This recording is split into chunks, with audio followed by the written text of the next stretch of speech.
So don't forget your key card, because this is your access into all the buildings, and if you forget that and don't make it part of your permanent wardrobe, you might find yourself locked out and not being able to teach your classes.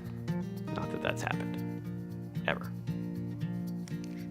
I had a lot of support, so I found going to other instructors and definitely the head of the department and the education administration at VFS. They really are, the doors are all open and they know that you're new, so if you have any questions, it's basically just a relaxing situation. I think it can be boiled down to patience. You're going to be talking about things that you know, things that you don't have to think twice about, and the students have probably never heard of most of this stuff, so you just try to take yourself back to when you were starting out and you didn't know anything about the industry and the subject.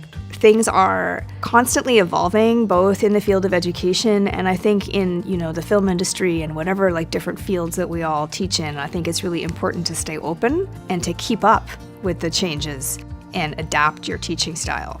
I think the idea is to create curiosity in the students, lead them to ask the questions, so that when the answer's provided, it registers with them in a more profound way than just information being talked at them.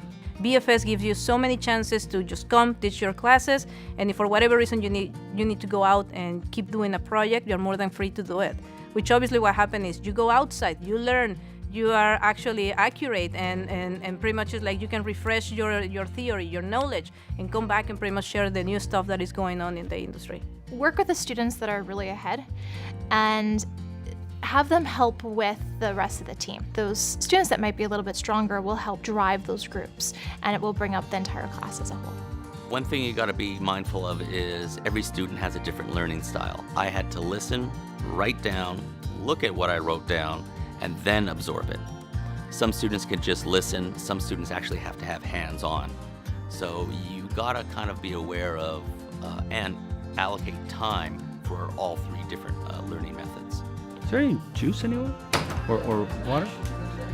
Cool, or water or juice, whichever. Would you like orange blend or grape? Orange, please.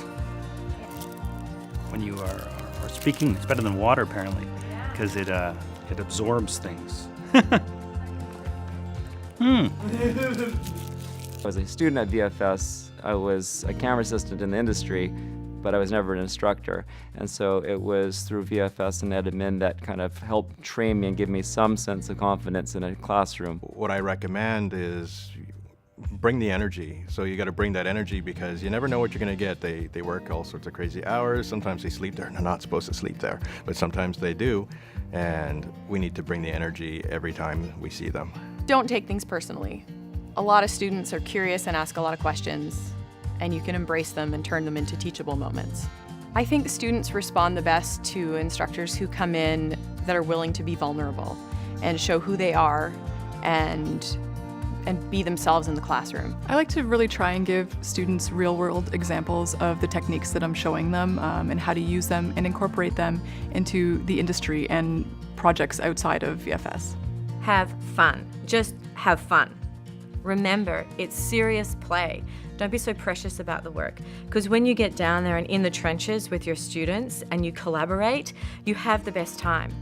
Never expect a perfect classroom, because you won't get it. But if you do, it will be amazing.